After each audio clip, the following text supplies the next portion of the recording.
is going on, everybody? How is everybody doing? Welcome back here today to another episode of the Just Ballin' podcast. Today, we are going to talk about a Bleacher Report article that is pretty much buying or selling NBA trade rumors surrounding Giannis, Kevin Durant, and more. And before we hop into this, I just want to kind of do a couple minutes on the Tom Thibodeau firing.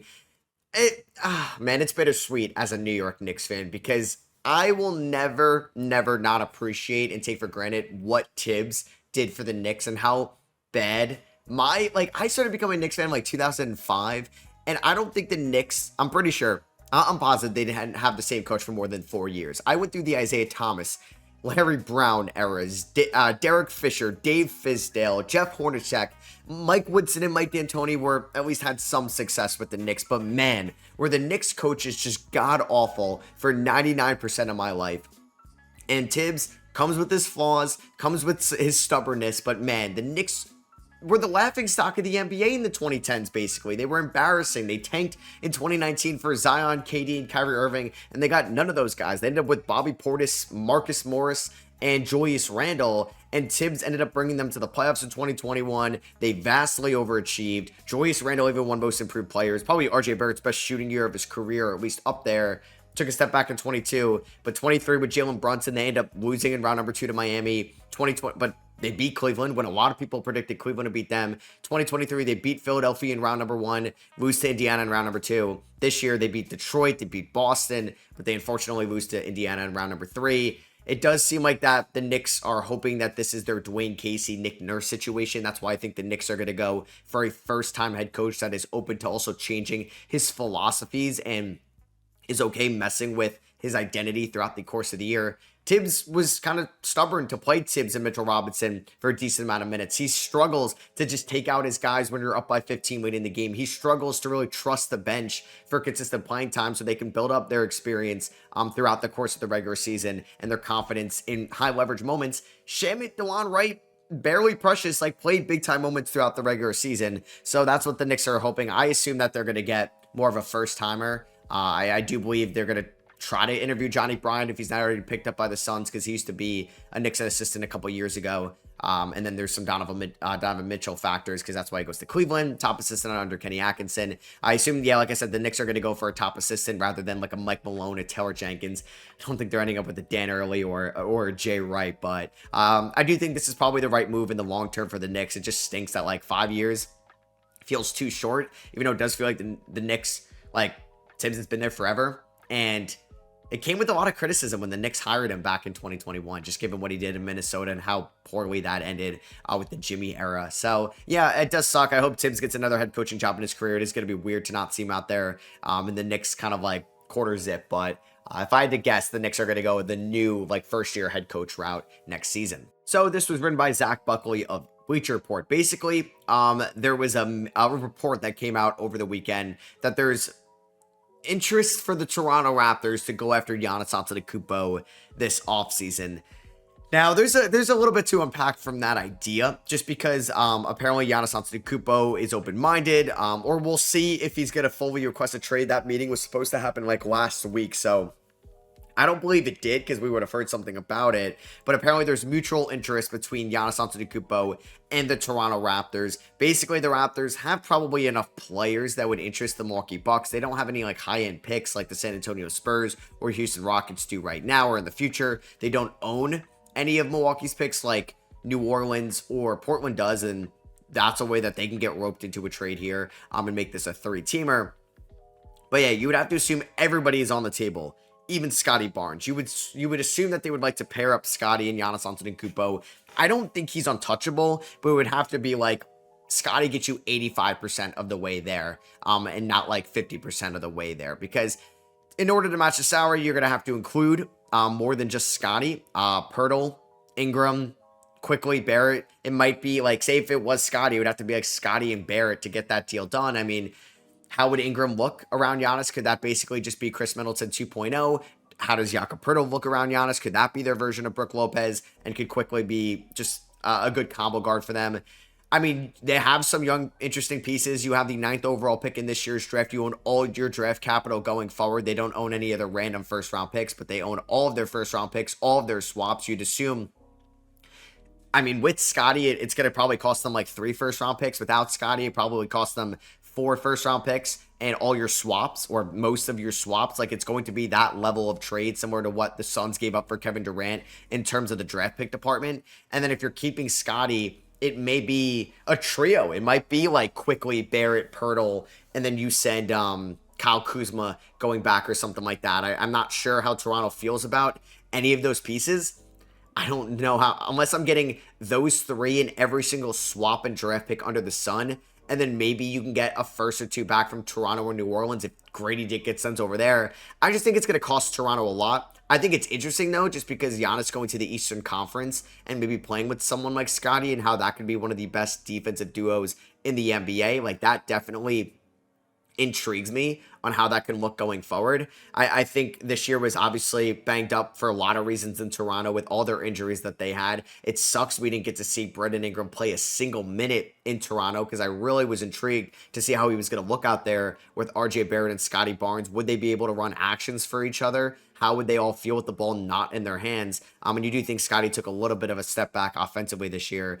So yeah, it would cost a lot. Masai Ujiri is no stranger to a blockbuster trade. We saw them get Kawhi Leonard for probably 50 cents on the dollar back in the 2018 offseason when they traded DeRozan, Pirtle, and I believe a first for Kawhi and Danny Green, who was a big piece for them in the playoffs as well. So, yeah, they're talking about Toronto could presumably position any one of Scotty Barnes, Ingram, Quickly, or RJ Barrett as a centerpiece of a swap, although Barnes figures to be the hardest to pry loose, and then flesh out of the offer with picks and prospects. The Raptors own all their first rounders, as I mentioned.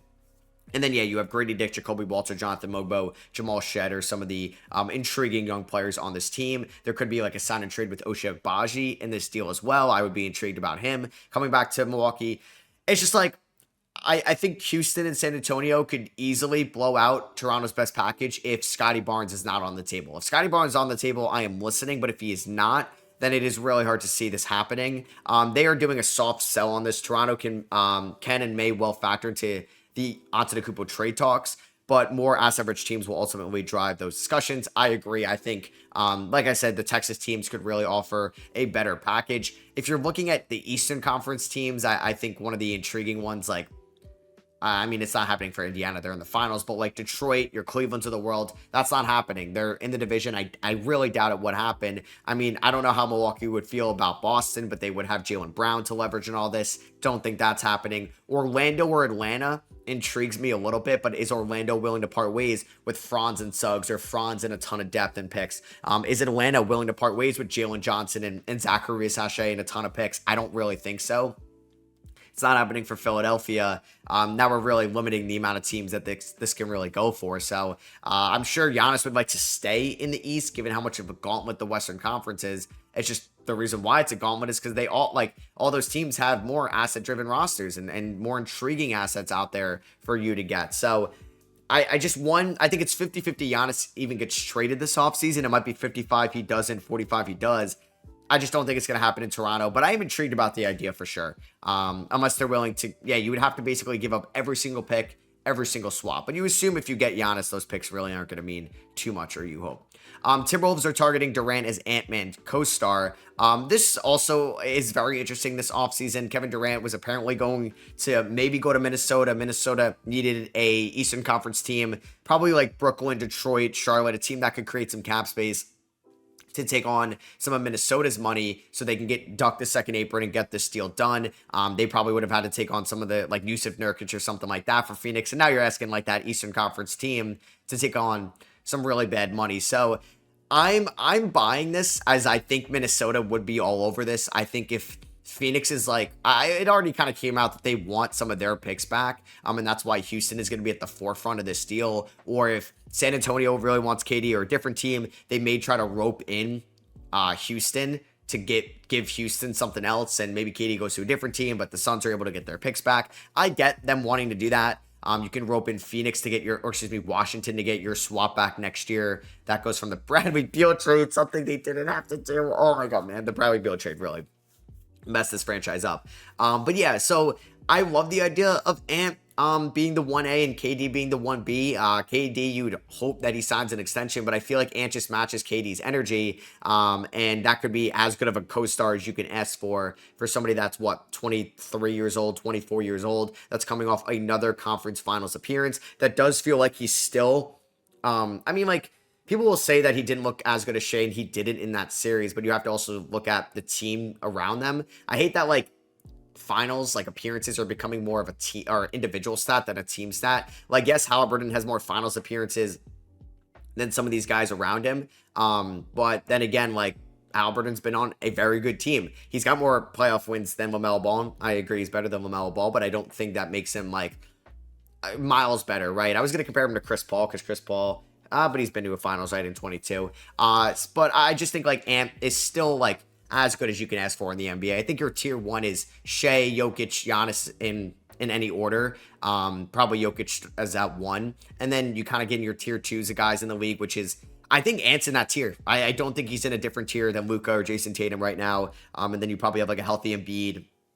And then depending how you feel about LeBron, Curry, and KD, and, like, Brunson, Booker, Halliburton, all those guys, probably in tier 3. So yeah, I'm interested to see what they're going to have to say. They're going to do this as a mostly sell or buying Minnesota's interest, but selling Durant as both being the team's top offseason priority and fitting it into its trade budget. It will be tough though. Like, I don't know how much interest Phoenix would have in, like, a Randall sign and trade, because Randall probably wants to get paid. And would you be willing to have Randall make $35 million a year for the next 3 years or something like that in Phoenix? That's a little scary, right?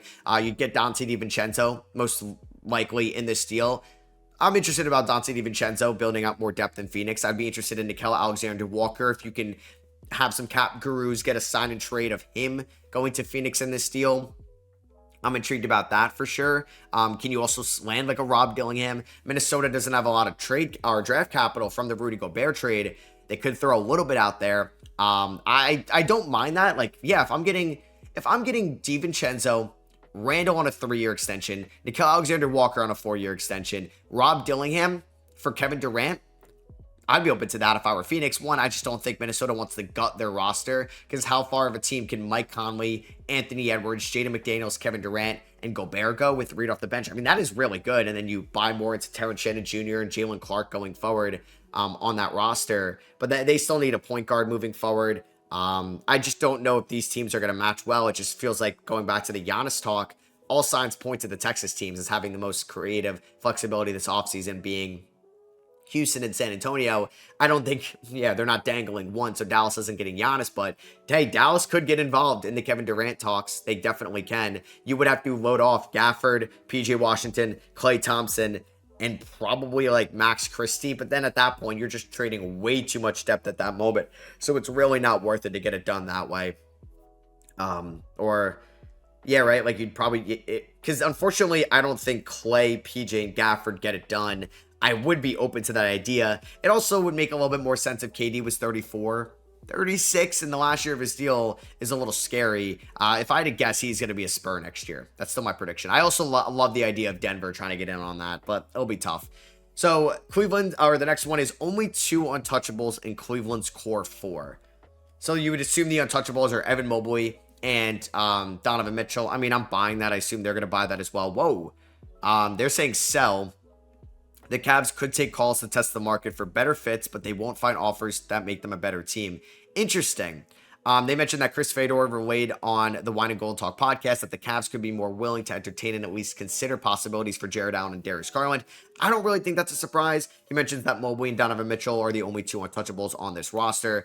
Yeah, I think so. I don't think I read the prompt wrong, right? Yeah, so only 2 untouchables. I agree. I don't think they're moving Mitchell or Mobley this offseason.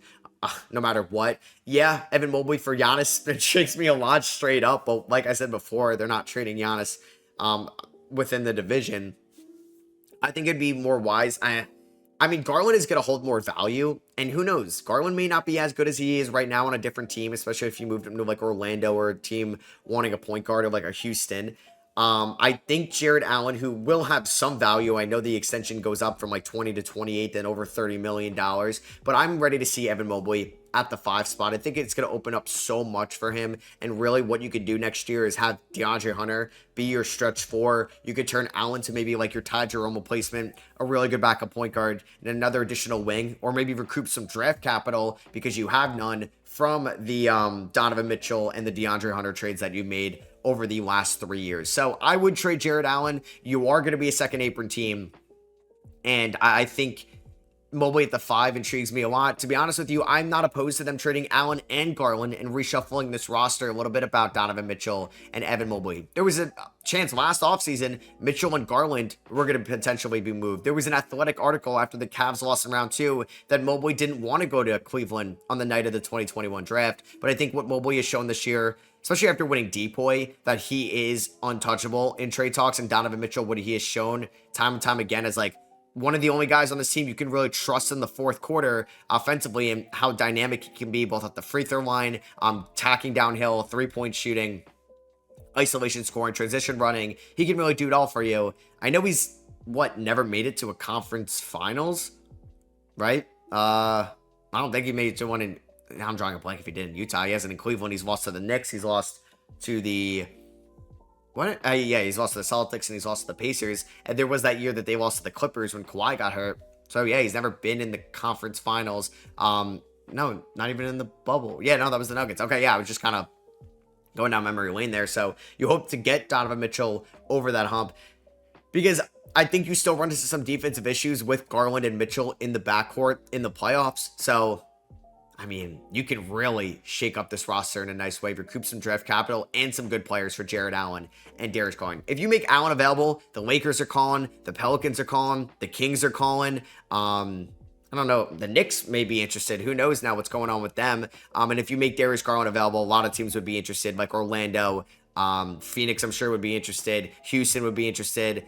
Dallas maybe even be interested. So there'd be a ton of teams interested. Even New Orleans would probably be interested. So I would make Allen and Garland available this offseason for sure. And I think you need a little bit of reshuffling now that this is year 3 of this core. But I mean, they're all still incredibly young, like Allen and Mitchell from the 2017 class, Garland from 2019, Mobley from 2021. They're still very young in their careers.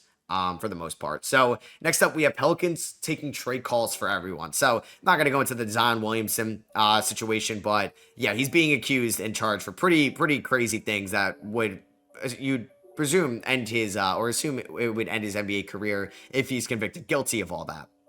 So, I mean, that's a whole situation you got to deal with right now. I don't know if this is still like how serious it's going to be. But if it is, I mean, or like either way, I don't think teams are going to really want to trade for Zion Williamson right now. If this is another issue on another reason teams were hesitant to trade for Zion because of the injury history. So I think you're with Zion right now. And I think that's also what the Pelicans were planning on doing by sending him to the draft lottery. So I think this is more so like Trey Murphy and Herb Jones. Are they available? I'm okay with making DeJounte Murray available. I'm okay with making CJ McCollum available. I'm okay with making Jordan Hawkins and Jose Alvarado available as well. If you can maybe get a very good return, maybe more than you'd expect for those two. I'm not moving Trey Murphy or Herb Jones right now unless I'm getting an absolute overpay for those guys. I think in today's modern NBA, teams are going to probably value Herb Jones a lot given what Alex Caruso went for last offseason and how much he's paying dividends for the OKC Thunder. Every team's going to try to find their Alex Caruso, and that may be Herb Jones. So if you get into an all-out bidding war and I'm getting like 3 unprotected first-round picks and an intriguing young player for Herb Jones, yeah, I'm all over that for sure. But I don't think you're going to get that, especially with Herb after his great 2024, being banged up in 2025. I mean, Murphy took such a step offensively this year, and his rookie extension is amazing compared to what these other guys got. Like Jalen Green got more money by year, not total amount of money, but by year. He'll be making a little bit more. Murphy's going to be under one of the best contracts in the NBA. I'm not trading him either. And if like everything is fine with Zion next year, I'm trotting out Herb, Zion, and Trey Murphy. You could put Zion at the 1, and we're going with that moving forward. If they want to upgrade at the 5 spot, maybe there'll be a Sabonis team this offseason. It feels like they're one of the few teams that could use a Sabonis. Maybe, but I think I'm moving McCollum. 1 year left. I don't know if nobody probably wants to trade for DeJounte Murray, so that's not going to happen. I would move Alvarado. I would move Jordan Hawkins just because I don't know if there's ever going to be a straight path for him to be a high 20s a game guy for you, minutes wise, just because of the amount of guards and wings you have ahead of him. So yeah, that's what I would do. I like Brandon Boston for this team going forward. We'll see how Antonio Reeves is going to be in the future, but they're saying bye. New Orleans may not embark on a fire sale, but it's right to realize a win now roster that manages 21 wins might require an entirely different approach. I mean, yeah, I guess the approach, because you want more guys that are a little bit more healthy, but there's a reason why they won 21 wins. It's not because of the talent out there. It's because of all the injuries. So the last one is Rockets are moving out of the 10th spot. They are saying this is an easy buy. The Rockets are the clearest trade candidates in the lottery, and they look incredibly likely to move the 10th pick for an established star or some package of future picks. I mean, this trade that they made with the Suns last offseason, or excuse me, with the Nets to get the Suns picks for some of the Nets picks back, is looking better and better by the day. Because if you go back to the James Harden trade, at the time it was just like it felt like they could have gotten a lot more. And there was like the whole Daryl Morey, Sixers, Rockets like drama that we were like, the Rockets really couldn't get Ben Simmons for James Harden. Funny how they were traded for each other a few years later, basically like a year and a half later. But the Rockets, like, that set them up well. And I thought last offseason, a little head scratching, because I think there was a chance after the Nets traded Mikal, they could have gotten Cooper Flag, but then you learn that the Nets were only making that Mikal trade if they got their picks back. And I mean, they're picking pretty close to each other, right? Like the Nets are picking at number, what are they, at 8? 8 in this year's draft, and the Rockets are at 10, which is kind of crazy, because that's how bad the Suns were. I mean, I'm only giving the Suns their picks back for Devin Booker. I mean, I'll give you pick 10 and the Fred VanVleet matching. Sure, that's it, basically, for Kevin Durant. I'm fine with that. I could get Houston, maybe want to get future picks somewhere else, just because, like, will this rookie they drafted number 10, either being a Con Knipple or Kasparis or somebody like that, or Derek Queen, play for them next year, maybe the first 2 years of this deal? Possibly not, because they still want to get Reed Shepherd involved. I think you want to fully evaluate Jabari Smith Jr. before what his extension looks like. I don't think he gets extended this offseason. Tari Eason is also eligible for an extension this offseason as well. So I think there's some things that the Rockets are just trying to figure out before they make this major move. I mean, they have the assets if they're willing to include Şengün to get Giannis. It's going to be probably what's the holdup this offseason. I would make Amen Thompson untouchable in Giannis trades. I think him being untouchable is a little bit more respectable than like Stephon Castle being untouchable in like a Giannis talks, or Scotty Barnes maybe even being untouchable. Like, if you're looking at asset versus asset long term, for me, I'd prefer Amen Thompson over Scotty Barnes as a long-term asset in this league. That's not discrediting Scotty Barnes' value as a player individually. I'm just saying Amen Thompson is that special and could be a top 8 player in the NBA one day for what he can do on both ends of the floor with his athleticism and his defensive versatility. So I think the Rockets and Spurs may be the teams that end up with Giannis and Kevin Durant this offseason. I assume Phoenix is hoping Giannis does not get moved this offseason or doesn't request a trade, because that may bump up Kevin Durant's price. Because say like Giannis goes to San Antonio, there maybe isn't going to be that many teams bidding for Kevin Durant or something like that. But say San Antonio is interested in KD, if Giannis is going back to Milwaukee, you may have San Antonio and Houston getting into a little bit of a bidding war for division rivals going after Kevin Durant, which may allow Phoenix to get like an extra draft pick or two out of it, which I think, they need all they can get going forward for that team. But yeah, I assume Minnesota, Denver, Miami, maybe the Knicks will just inquire about Kevin Durant. Houston, San Antonio also will all be interested in KD. I just think, again, the Knicks were going to have to get Kevin Durant. It'd probably be Cat for KD. Cat and Booker, college teammates, good friends playing together in the NBA is maybe something they're interested about. But the Knicks would need Kevin Durant to do like an extension. It would have to be a little bit cheaper than what he's making, so they can duck the second apron even more. You may even have to ask for something else. I just don't think it's happening. But I do think, unless like Minnesota is trading McDaniels, Cat is probably by far the best player asset they would get back for Kevin Durant. Because if it's San Antonio, you're probably not getting Vassell. Maybe it's Sohan, but it's majority picks and salary filler. Same with Houston. If you can get Jalen Green for Kevin Durant, sure, that could interest me a little bit. But Jalen Green, Devin Booker, and Bradley Beal defensively next year does not sound like a fun trio over there in Phoenix. So, yeah, hope you guys did enjoy this episode of the Just Ballin' Podcast. I'm going to have a little bit more draft content out this week as well. You guys can let me know on YouTube what you think about these trade rumors or any of the Tom Thibodeau stuff we talked about at the beginning of this episode. If you guys are listening on Apple Podcasts and Spotify, really appreciate a rating and review. I'll catch you guys in the next one. Peace.